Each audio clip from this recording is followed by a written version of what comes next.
നമ്മുടെ നാട്ടിലെ ക്ഷേത്രോത്സവങ്ങൾ ഭക്തജനങ്ങളുടെ പങ്കാളിത്തം കൊണ്ട് ശ്രദ്ധേയമാകാറുണ്ട്. ക്ഷേത്രത്തിന് പുറത്തു നടക്കുന്ന ഈ ശബ്ദ കോലാഹലങ്ങൾ മാത്രമാണോ ക്ഷേത്രോത്സവം?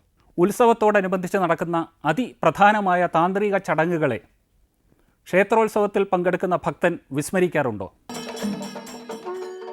മേൽപോട്ടേക്കുള്ള ഒഴുക്ക് അഥവാ പ്രവാഹം എന്നതാണ് ഉത്സവം എന്ന പദത്തിൻ്റെ അർത്ഥം.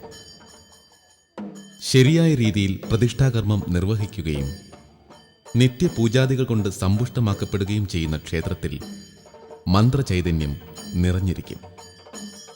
എങ്കിലും പൂജാരിയുടെ അശ്രദ്ധ കൊണ്ടും ആരാധകർ അറിയാതെ ചെയ്തു പോകുന്ന പാകപ്പിഴകൾ കൊണ്ടും ഈ ചൈതന്യത്തിന് ലോപം സംഭവിക്കാറുണ്ട്. ഇത്തരം ചൈതന്യലോപം നികത്തി ക്ഷേത്രത്തെയും ഗ്രാമത്തെയും ചൈതന്യപൂരിതമാക്കാൻ വേണ്ടി രൂപകൽപ്പന ചെയ്തതാണ് ഉത്സവം എന്ന ചടങ്ങ്. ക്ഷേത്ര ചൈതന്യത്തെ വർദ്ധിപ്പിക്കാൻ മറ്റു പൂജകളുണ്ടെങ്കിലും അതിൽ ഏറ്റവും പ്രധാനമായതാണ് ഉത്സവം. കൊടിയേറ്റം, പള്ളിവേട്ട, യോഗനിദ്ര, ആറാട്ട്, കൊടിയിറക്കം എന്നീ താന്ത്രിക ചടങ്ങുകളാണ് ഉത്സവവേളയിൽ നടക്കുന്ന പ്രധാന ചടങ്ങുകൾ.